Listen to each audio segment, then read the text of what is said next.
Pozdrav dragi prijatelji! U današnjem videu ću vam pokazati kako se radi orahov vijenac.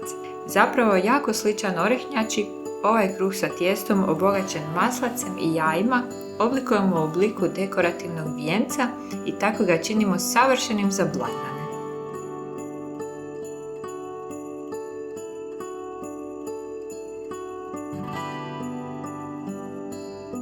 Tako. Prvo u zdjelu dajemo 500 g brašna, a zatim 250 g toplog mlijeka, 2 žumanjka, a bjeljanjke sačuvajte za nadjev, 30 g šećera i aromu vanilije. Ako nemate, možete dodati vanilin šećer. Zatim ćemo to sve zamiješati i pustiti da odstoji pola sata, odnosno da se vrši autoliza.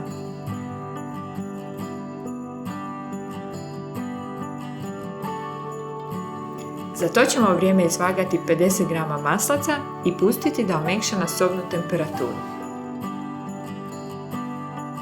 I sad, nakon pola sata dodajemo 150 g kvasa i ponovo miješamo dok ne budemo zadovoljni razvojem glutena.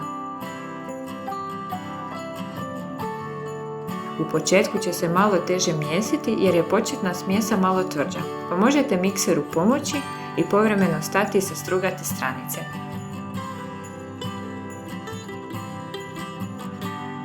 Kada se dobro izmiješalo, počnemo dodavati maslac i mijesimo dok se i on u potpunosti ne umiješa.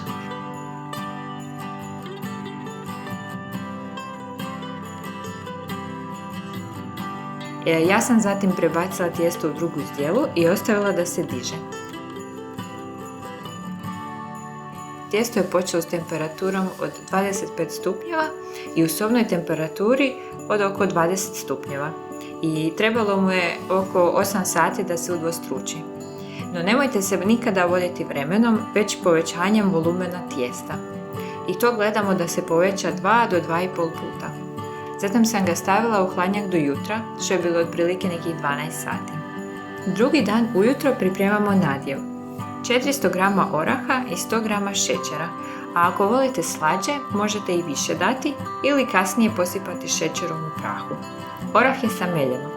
Bilo bi bolje u mlincu za orahe, no ako nemate, može i ovako.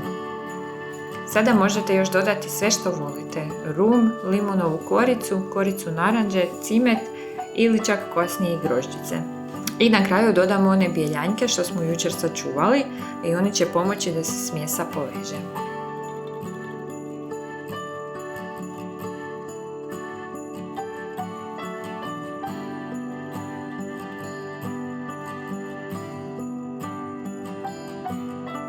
Zatim dodajemo mlijeka koliko treba da smjesa postaje maziva. Ako date više mlijeka, lakše će se mazati, a ako date manje, vijenac će se ljepše držati i neće se toliko razilaziti. Tako da sam ja napravila malo gušću smjesu.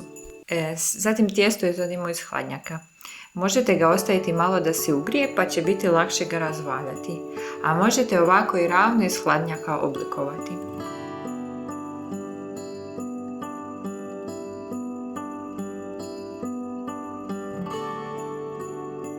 Pokušavamo dobiti što je moguće duži pravokutnik.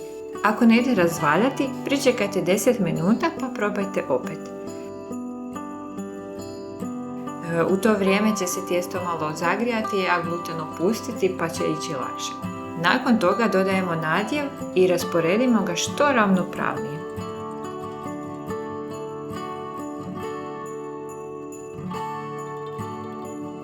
I zatim zarolamo tijesto sa jedne duže strane na drugu da dobijemo dugačku roladu.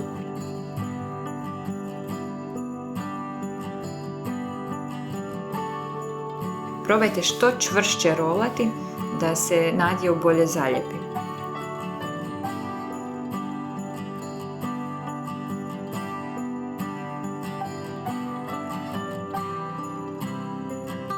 Zatim odrežemo same krajeve u kojima nema nadjeva i onda prepolovimo roladu po pola.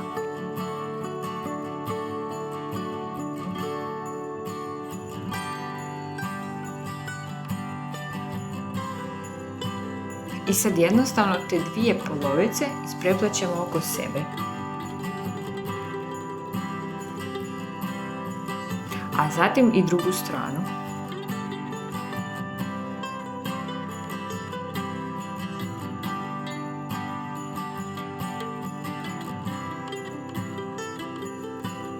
I zatim premjestimo na papir za pečenje i spojimo vijenac da izgleda kao neisprekidani krug.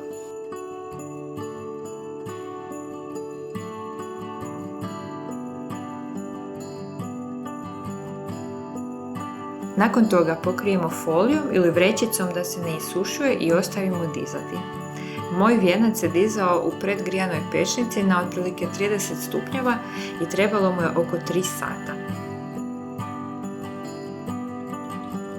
Kada se vijenac digne, premažemo umućenim jajetom i pazimo da nam ne curi u nabore ili niz vijenac, jer to kasnije nije fino jesti ili u kontaktu sa vrućim limom zagori. I na posljedku damo peći na 180 stupnjeva nekakvih 35 do 40 minuta. A nakon 20 minuta će trebati pokriti alufolijom da ne zagori na vrhu. I to je to! Vijenac od oraha savršen za sredinu blagdanskog stola, a još bolji drugi dan topao i hrskav iz tostera sa žlicom meda. Uživajte i komentirajte ako ste probali recept ili neke sugestije i prijedloge. I vidimo se u sljedećem videu.